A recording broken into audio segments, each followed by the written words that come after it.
Bonjour à tous, j'espère que vous allez bien. C'est le Général Alligator. Si c'est la toute première fois que vous tombez sur ma vidéo, assurez-vous de vous abonner. Cliquez sur la cloche de notification pour ne rien rater de tout ce que nous publions sur cette plateforme. Nous sommes sur la chaîne Général Alligator et sur cette chaîne, nous parlons de mentalité. Parce que nous sommes sûrs que c'est par la mentalité que le progrès naît, que c'est par la mentalité que l'évolution naît. C'est par la mentalité également que tout développement prend corps. Sur cette chaîne également, nous parlons de différents visas américains. Nous parlons de développerie, de visas touristes, fiancés, visa travail. Nous parlons de visas pour regroupement familial. Alors, si cette thématique vous interpelle, abonnez-vous et restez connectés. Alors, la vidéo que nous allons faire aujourd'hui portera sur ce que vous êtes censé faire lorsqu'on vous refuse l'entrée aux États-Unis. Imaginez que vous avez déjà votre visa, que ce soit un visa touristique, que ce soit un visa étudiant. Parce que même si vous avez un visa étudiant et que l'officier vous trouve suspect, il va vous refuser l'entrée. Donc c'est à lui, c'est l'officier de l'aéroport qu'il faut réellement convaincre.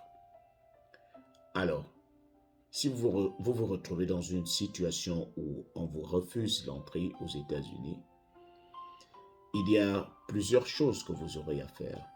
Si vous avez un avocat, vous appelez votre avocat de l'immigration pour lui expliquer la situation. Seul un avocat est capable de bien comprendre la situation dans laquelle vous êtes et savoir comment rebondir, comment vous permettre de vous en sortir. Si vous n'en avez pas, demandez s'il y a un avocat d'immigration. S'ils ne veulent pas, alors vous serez bien obligé de retourner. Mais retenez ceci, ne signez aucun document à l'aéroport.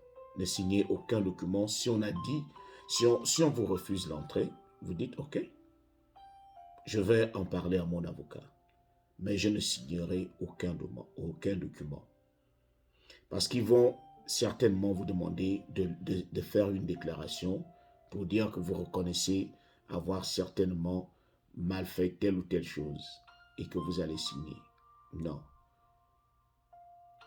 La deuxième chose qu'il faut faire, c'est de leur demander à l'officier qui vous empêche d'entrer s'il peut enlever, annuler votre demande de visa pour que cela ne reste pas dans le système, pour que cela ne reste pas, pour que cette tâche ne reste pas dans votre casier, dans votre record, votre passé.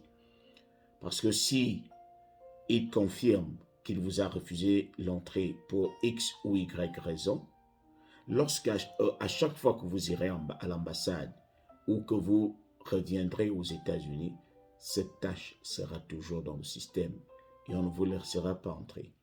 Par contre, si vous lui demandez de retirer la demande de visa que vous avez faite, votre casier restera vierge. Votre casier restera vierge. Et cela pourra vous permettre de revenir plus tard, de faire encore une autre demande, parce que le casier est déjà vierge. Alors, ceux qui ne savent pas, parfois lorsqu'on leur refuse l'entrée, je vous ai dit dans la première vidéo qu'on arrive à refuser chaque année plus de 270 000. Il y a plus de 270 000 refus par an. Il y a beaucoup de voyageurs qu'on renvoie chez eux. Donc, c'est quelque chose qui arrive pratiquement chaque jour pour les diverses raisons. Maintenant, si dans votre cas, on vous refuse l'entrée, ne signez aucun papier et demandez-leur s'ils peuvent retirer votre demande de visa. Comme ça, cela va vous donner une nouvelle chance. Lorsque vous repartez chez vous, vous allez chercher quelqu'un, c'est-à-dire un bon représentant, un bon avocat, quelqu'un qui a la connaissance dans le domaine pour vous permettre de rebondir. Dans la vie, il faut fonctionner avec des vraies informations. L'information, une bonne information peut vous sauver la vie. Vous n'êtes pas obligé de tout connaître, mais lorsque vous avez des bonnes informations au bon moment, cela vous permet d'éviter des mauvais moments, d'éviter les difficultés.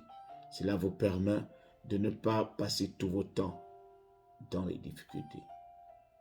Une bonne information au bon moment. Donc les amis, n'oubliez et n'hésitez surtout pas à partager ces vidéos sur YouTube. Beaucoup hésitent encore.